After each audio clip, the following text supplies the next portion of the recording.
Hello learners, welcome to channel. तो अगर आपने किसी भी स्ट्रीम से ग्रेजुएशन की डिग्री कंप्लीट कर ली है तो फिर आपके पास मौका है रेलवे में गवर्नमेंट जॉब पाने का मौका। जी हाँ, मिनिस्ट्री ऑफ रेलवे ने जो है वैकेंसीज यहाँ पर निकाली हैं ग्रेजुएट कैंडिडेट्स के लिए। Clear, non technical graduate candidates के लिए, यानी कि अगर आपने किसी भी स्ट्रीम से ग्रेजुएशन की डिग्री हासिल की है और बाकी एलिजिबिलिटी क्राइटेरिया फुलफिल करते हैं तो आप यहाँ पर अप्लाई कर सकते हैं और आपके पास गवर्नमेंट जॉब होगी रेलवे में, मिनिस्ट्री ऑफ रेलवे में। तो non technical popular categories graduate, इस कैटेगरी में जो है यहाँ पर वैकेंसीज जारी कर दी गई है, नोटिफिकेशन जारी हो चुका है और फॉर्म फिलअप होना भी स्टार्ट हो चुका है। तो सबसे पहले हम बात कर लें कि इंपॉर्टेंट डेट्स की। क्लियर, तो ये जो एडवर्टीजमेंट है ये सेंट्रलाइज एम्प्लॉयमेंट नोटिस यानी सीईएन नंबर 06/2025, ये जो है इस एप्लीकेशन फॉर्म का नंबर रहेगा। क्लियर, तो सीईएन नंबर 06/2025, इससे जो है आपको इसको आइडेंटिफाई करना है। क्लियर, तो यहाँ पर आप देख सकते हैं opening date of online application तो कब से स्टार्ट हो चुका है, 21 अक्टूबर 2025 से ही फॉर्म फिलअप होना स्टार्ट हो चुका है।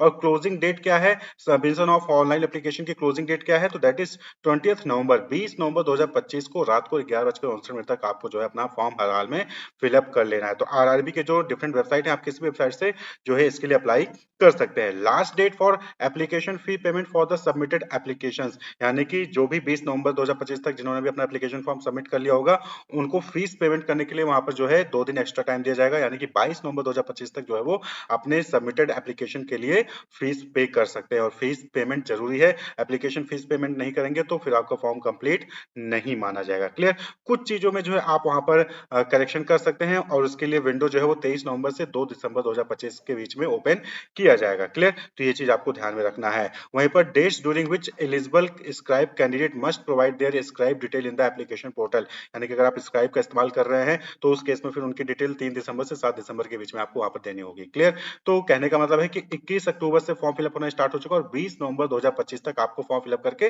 पेमेंट भी कंप्लीट कर लेना है। लास्ट डेट का इंतजार आपको नहीं करना है। क्लियर, तो यहाँ पर हम बात कर लें कि जो पोस्ट है वो कौन कौन सी कैटेगरी में कितनी पोस्ट आई है और क्या सैलरी जो है इनिशियल पे जो है वो क्या होगा। क्लियर, तो यहाँ पे देखिए 6 कैटेगरीज की पोस्ट यहाँ पर आई है। तो चीफ कॉमर्शियल कम ticket supervisor, clear, chief commercial कम टिकट सुपरवाइजर जो पे लेवल होगा वो 6th पे लेवल होगा। इनिशियल पे जो होगा उनका 35,400 रुपए पर मंथ जो है वहां पर उनको सैलरी दी जाएगी इनिशियली, शुरुआत में। क्लियर, उसके बाद फिर धीरे धीरे वो इंक्रीज होता जाएगा।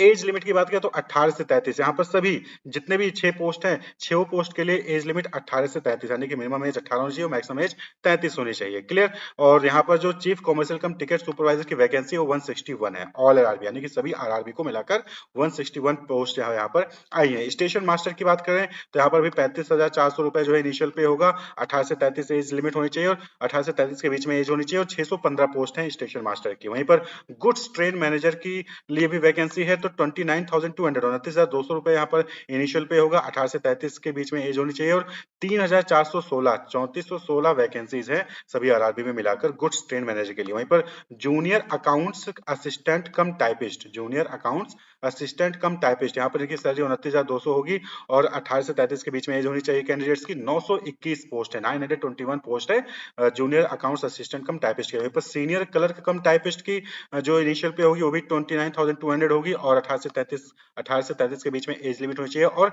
638 जो है वैकेंसीज हैं सीनियर क्लर्क कम टाइपिस्ट के लिए। वहीं पर ट्रैफिक असिस्टेंट की पोस्ट के लिए जो है 25,500 रुपए इनिशियल पे होगा।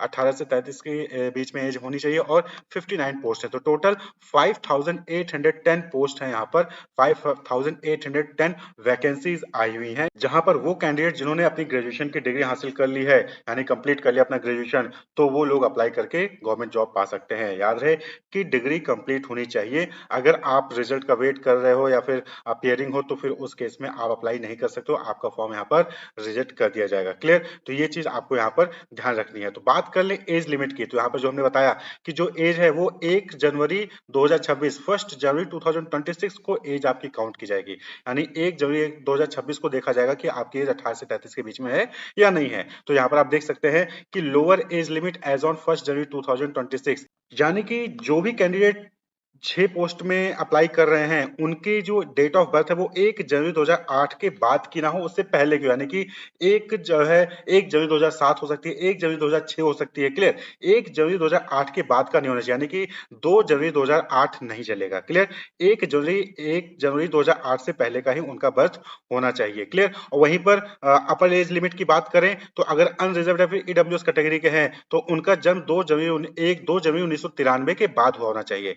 यानी कि 2 जनवरी 1993 से लेकर 1 जनवरी 2008 के बीच में जिनका भी जन्म हुआ है और वो अनरिजर्व्ड या ईडब्ल्यूएस कैटेगरी से आते हैं तो वो लोग अप्लाई कर सकते हैं। वहीं पर अगर ओबीसी एनसीएल कैटेगरी के कैंडिडेट हैं तो ऐसे कैंडिडेट जिनका जन्म 2 जनवरी 1990 से 1 जनवरी 2008 के बीच में हुआ है वो अप्लाई कर सकते हैं। वहीं पर अगर एससी एसटी कैंडिडेट हैं तो ऐसे कैंडिडेट जिनका जन्म 2 जनवरी 1988 से 1 जनवरी 2008 के बीच में हुआ है वो अप्लाई कर सकते हैं, क्लियर? तो यहाँ पर कॉन्सेप्ट क्लियर हो जाना चाहिए आपका कि अगर अनरिजर्व्ड कैटेगरी के कैंडिडेट हैं तो उनका जन्म 2 जनवरी 1993 से 1 जनवरी 2008 के बीच में हुआ होना चाहिए। ओबीसी एनसीएल है तो 2 जनवरी 1990 से 1 जनवरी 2008 के बीच में होना चाहिए बर्थ। वहीं पर एससी एसटी है तो 2 जनवरी 1988 से 1 जनवरी 2008 के बीच में उनका बर्थ होना चाहिए। अगर इसके बाहर या फिर इसके बाहर किसी भी डेट ऑफ बर्थ में हुआ है तो फिर वो एलिजिबल नहीं होंगे, क्लियर? तो यहाँ पर एससी एसटी कैंडिडेट को 5 साल की एज रिलैक्सेशन मिलती है, ओबीसी एनसीएल कैंडिडेट को 3 साल की एज रिलैक्सेशन मिलती है। उसके अलावा फिर जो अदर कैटेगरीज हैं जो एक्स सर्विसमैन वगैरह हैं उनको भी जो यहाँ पर एज रिलैक्सेशन मिलता है।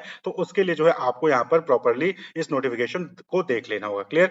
बात कर ले फीस की, जो एप्लीकेशन फीस है। अगर आप मेल कैंडिडेट हैं अनरिजर्व्ड कैटेगरी से यानी जनरल कैटेगरी से, ओबीसी कैटेगरी से या फिर ईडब्ल्यूएस कैटेगरी से, जनरल, ओबीसी या फिर ईडब्ल्यूएस कैटेगरी के मेल कैंडिडेट हैं तो आपको 500 रुपए एप्लीकेशन फीस वहां पर पे करनी पड़ेगी और उसमें से आपको 400 रुपए रिफंड भी कर दिया जाएगा। 400 रुपए रिफंड कर दिया जाएगा, हालांकि 400 एग्जैक्टली नहीं आएंगे, उसमें बैंक के चार्जेस भी माइनस किए जाएंगे। तो लेकिन 500 में से 400 आपको रिफंड कर दिया जाएगा। और रिफंड कब होगा? जब आप जो सीबीटी एग्जामिनेशन का फर्स्ट स्टेज होगा, 2 सीबीटी एग्जामिनेशन होते हैं, तो सीबीटी एग्जाम के फर्स्ट स्टेज में जब आप क्लियर होंगे तो आपको उसके बाद 400 रुपए रिफंड कर दिए जाएंगे, जिसमें से बैंक के चार्ज भी काटे जाएंगे, क्लियर? वहीं पर जो बाकी बचे कैटेगरीज के कैंडिडेट है यानी SC ST, ex serviceman, PWBD, female candidates, transgender, minorities और वहीं पर इकोनॉमिकली बैकवर्ड क्लास यानी ईबीसी। ईबीसी का मतलब क्या हो गया कि ऐसे कैंडिडेट जिनके परिवार की आय जो है 50,000 से कम है सालाना, वो ईबीसी कैटेगरी में आएंगे। तो इन कैंडिडेट्स को 250 रुपए वहां पर एप्लीकेशन फीस देनी पड़ेगी, जहां पर जब ये सीबीटी के पहले स्टेज में अपियर होंगे तो 250 पूरे के पूरे इनको वापस कर दिए जाएंगे, रिफंड कर दिए जाएंगे। 250 में से बैंक के जो भी 10-12 रुपए होंगे बैंक के, वो डिडक्ट किया जाएगा, बाकी पैसा आपको वापस कर दिया जाएगा। कहने का मतलब है कि सिर्फ 100 रुपए जो है वो मेल कैंडिडेट जो जनरल, ओबीसी या फिर ईडब्ल्यूएस कैटेगरी के होंगे उनसे चार्ज किया जाएगा। बाकियों से यहाँ पर जो है कोई भी फीस नहीं है। जब वो फर्स्ट स्टेज में अपियर होंगे तो जो भी फीस दिए रहेंगे वो रिफंड कर दिया जाएगा, क्लियर? अब बात कर लें रिक्रूटमेंट प्रोसेस की कि क्या रिक्रूटमेंट प्रोसेस है, यानी कि कैसे जो है यहाँ पर एग्जामिनेशन कंडक्ट कराए जाएंगे, कैसे जो है सिलेक्शन प्रोसीजर होगा, क्लियर? तो सबसे पहली चीज कि आपको ऑनलाइन एप्लीकेशन फॉर्म फिलअप कर लेना है। उसके बाद जब ऑनलाइन एप्लीकेशन फॉर्म फिलअप आप कर लेंगे और एलिजिबिलिटी क्राइटेरिया को फुलफिल कर रहे होंगे, उसके बाद जो है 2 कंप्यूटर बेस्ड टेस्ट होंगे। पहला स्टेज होगा कंप्यूटर बेस्ड टेस्ट का, उसके बाद सेकंड स्टेज होगा कंप्यूटर बेस्ड टेस्ट का, क्लियर? तो जो फर्स्ट स्टेज होगा कंप्यूटर बेस्ड टेस्ट का, इसमें जो भी क्वालिफाई करेंगे, जो भी मिनिमम मार्क्स है उसको हासिल करेंगे तो उनकी मेरिट लिस्ट बनेगी। उस मेरिट में से 15 टाइम्स जितनी भी वैकेंसीज होगी उसके 15 गुना स्टूडेंट्स को बुलाया जाएगा second stage computer based test के लिए, क्लियर? और उसके बाद फिर जिस भी जैसे कि कुछ पोस्ट है जहां पर टाइपिंग स्किल जो है चाहिए होती है, कुछ पोस्ट है जहां पर एप्टीट्यूड टेस्ट की रिक्वायरमेंट होगी, तो उसके लिए जो है ये एग्जामिनेशन कंडक्ट कराया जाएगा, क्लियर? तो ये जो सीबीटीएसटी है और सीबीएटी है यानी एप्टीट्यूड टेस्ट और टाइपिंग स्किल टेस्ट, ये सभी पोस्ट के लिए नहीं है, 2 ही 3 पोस्ट के लिए है, क्लियर? टाइपिंग वाला जो है, जो अकाउंटेंट्स वाली पोस्ट है उसमें टाइपिंग स्किल की वहां पर रिक्वायरमेंट होती है, तो ये चीज आपको ध्यान रखना है। तो कहने का मतलब है कि 2 मेन एग्जामिनेशन है, पहला है कंप्यूटर बेस्ड टेस्ट का फर्स्ट स्टेज और दूसरा है कंप्यूटर बेस्ड टेस्ट का सेकंड स्टेज, और दोनों ही स्टेज में एमसीक्यू बेस्ड एग्जामिनेशन आपसे पूछे जाएंगे। तो यहाँ पर आप देख सकते हैं कि जो फर्स्ट स्टेज है कंप्यूटर बेस्ड टेस्ट का, ये कॉमन है फॉर ऑल नोटिफाइड पोस्ट, यानी कि जितने भी 6 के 6 पोस्ट हैं सभी को इस स्टेज में अपियर होना पड़ेगा। तो एग्जाम ड्यूरेशन की बात करें तो 90 मिनट्स का जो एग्जामिनेशन ड्यूरेशन होगा। जनरल अवेयरनेस के 40 क्वेश्चन होंगे, मैथमेटिक्स के 30 क्वेश्चन होंगे, जनरल इंटेलिजेंस एंड रीजनिंग के 30 क्वेश्चन होंगे। तो total number number of question कितने होंगे, 100 होंगे। क्लियर। यहाँ पर जिन्होंने भी स्क्राइब का यूज किया है उनको 120 मिनट्स का यहाँ पर टाइम दिया जाएगा। और एक चीज ध्यान रखना है कि यहाँ पर नेगेटिव मार्किंग है, there will be negative marking of 1/3 marks shall be deducted for each wrong answer. हर गलत आंसर के लिए आपके 1/3 मार्क्स जो है वो डिडक्ट कर लिए जाएंगे। क्लियर। तो ये चीज आपको ध्यान में रखना है। The first stage CBT is for screening nature, यानी कि ये सिर्फ स्क्रीनिंग नेचर का है, और जो लोग यहाँ पर मिनिमम मार्क्स जो है हासिल कर लेंगे फिर उनकी मेरिट बनेगी, उस मेरिट में से जो है सेकंड स्टेज के लिए शॉर्टलिस्ट किया जाएगा कैंडिडेट को। Clear. Candidate who are shortlisted for second stage CBT availing the reservation benefit of OBC, SC, ST, EWS, पीडब्ल्यूबीडी and ex serviceman shall continue to be considered only against same vacancy, same reservation. Clear. तो यहाँ पर ध्यान रखना है कि अगर आप फर्स्ट स्टेज सीबीटी में रिजर्वेशन का फायदा ले रहे हो तो सेकंड स्टेज सीबीटी में अगर आप क्वालिफाई होगे तो सेम रिजर्वेशन के कैटेगरी में आपको रखा जाएगा। क्लियर। तो फर्स्ट स्टेज का जो एग्जामिनेशन होगा उसके यहाँ पे देखिए सिलेबस यहाँ पर बताए गए हैं कि मैथमेटिक्स है तो number system, decimal, fraction, LCM, HCF, ratio, proportion, percentage, mensuration, time and work, time and distance, simple and compound interest, profit and loss, elementary algebra, geometry and trigonometry, elementary statistics, इससे related question पूछेंगे। General intelligence and reasoning भी आप देखें तो analogies, completion of number and alphabetical series, coding, decoding, mathematical operation, puzzle, data sufficiency, statement conclusion, relationship, analytical reasoning, syllogism, jumbling, Venn diagram, ये सारी चीजें पूछे जाएंगे। वहीं पर जनरल अवेयरनेस में जो करंट इवेंट्स हैं नेशनल के, इंटरनेशनल के, वो पूछा जाएगा। गेम और स्पोर्ट्स से related, art and culture of India से related, Indian literature, monuments on places of India, इन सबसे रिलेटेड जो है क्वेश्चंस यहाँ पर आपको देखने को मिलेंगे। तो फर्स्ट स्टेज में मिनिमम मार्क्स लाना जरूरी है। यहाँ पर आप देख सकते हैं कि अनरिजर्व्ड कैटेगरी के कैंडिडेट्स हैं तो 40% मिनिमम लाना ही पड़ेगा, यानी कि 100 में से 40 क्वेश्चन तो आपको सही ही करने हैं। ईडब्ल्यूएस कैटेगरी है तो 40%, ओबीसी नॉन क्रीमी लेयर के हैं तो 30%, एससी है तो 30%, एसटी है तो 25% आपको मिनिमम मार्क्स लाना पड़ेगा।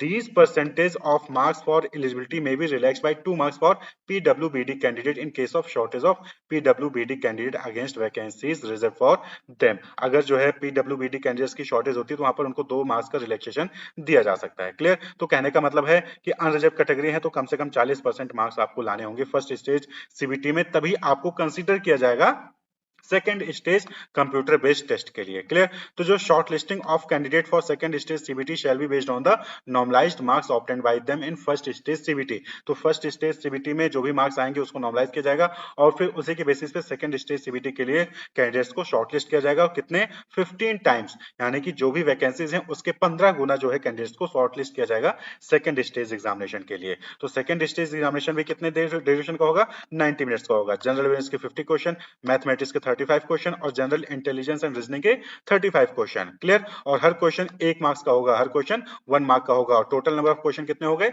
120 मार्क्स, 120 क्वेश्चंस हो गए और 120 मार्क्स के क्वेश्चन हो गए। यहाँ पर भी क्या होगा? नेगेटिव मार्किंग होगी, 1/3 मार्क्स डिडक्ट कर लिया जाएगा अगर गलत ऑप्शन वहां पर सिलेक्ट किया जाता है कैंडिडेट्स द्वारा। क्लियर। यहाँ पर भी सेम चीज है कि मिनिमम परसेंटेज जो है आपको यहाँ पर लाने ही होंगे, तभी आपको जो है कंसीडर किया जाएगा मेरिट लिस्ट के लिए। क्लियर। तो ये चीज हो गई बात जो है सीबीटी एग्जामिनेशन की कंप्यूटर बेस्ड टेस्ट की। क्लियर। तो फर्स्ट स्टेज और जो सेकंड स्टेज है तो वो भी देखिए, वो भी क्या है? वो वही सभी कैंडिडेट्स के लिए जरूरी है। क्लियर। यानी कि जो भी फर्स्ट स्टेज सीबीटी क्वालिफाई करके सेकंड स्टेज के लिए शॉर्टलिस्ट होंगे उनको भी सेकंड स्टेज सीबीटी का एग्जामिनेशन देना पड़ेगा। उसके बाद फिर जो सीबीएटी है यानी कि कंप्यूटर बेस्ड एप्टीट्यूड टेस्ट है, वो स्टेशन मास्टर और ट्रैफिक असिस्टेंट, यानी कि जिन भी कैंडिडेट्स ने ट्रैफिक असिस्टेंट और स्टेशन मास्टर की पोस्ट के लिए अप्लाई किया होगा उनको सीबीएटी में भी अपीयर होना पड़ेगा, कंप्यूटर बेस्ड एप्टीट्यूड टेस्ट में उनको अपीयर होना पड़ेगा। क्लियर। सभी कैंडिडेट्स को नहीं, जिन्होंने स्टेशन मास्टर या फिर ट्रैफिक असिस्टेंट के लिए अप्लाई किया होगा। क्लियर। इसी तरीके से जो टाइपिंग टेस्ट है यानी कि computer based typing skill test है, इसमें भी जो है किसको? सीनियर क्लर्क कम टाइपिस्ट और junior accountants assistant cum typist, इन 2 पोस्ट के लिए जिन्होंने भी अप्लाई किया होगा उनका computer based typing skill test भी जो है वहां पर कंडक्ट करवाया जाएगा। क्लियर। उसको भी जो है आपको वहां पर पास करना पड़ेगा। तो ये जो है इंपॉर्टेंट चीज होगी। यहाँ पर आप देख सकते हैं समराइज फॉर्म में कि अगर आप गुड्स ट्रेन मैनेजर के लिए अप्लाई कर रहे हैं तो फर्स्ट स्टेज सीबीटी और सेकंड स्टेज सीबीटी में अपियर होना पड़ेगा। सीनियर क्लर्क कम टाइपिस्ट के लिए अप्लाई कर रहे हैं तो उस केस में आपको सीबीटी के दोनों स्टेज तो देने ही है, साथ ही साथ आपका computer based typing skill test होगा। वहीं पर junior accountant assistant cum typist के लिए अप्लाई कर रहे हैं तो दोनों सीबीटी और आपका टाइपिंग टेस्ट भी देना पड़ेगा। चीफ कॉमर्शियल कम टिकट सुपरवाइजर के लिए अप्लाई कर रहे हैं तो दोनों सीबीटी का एग्जामिनेशन देना है।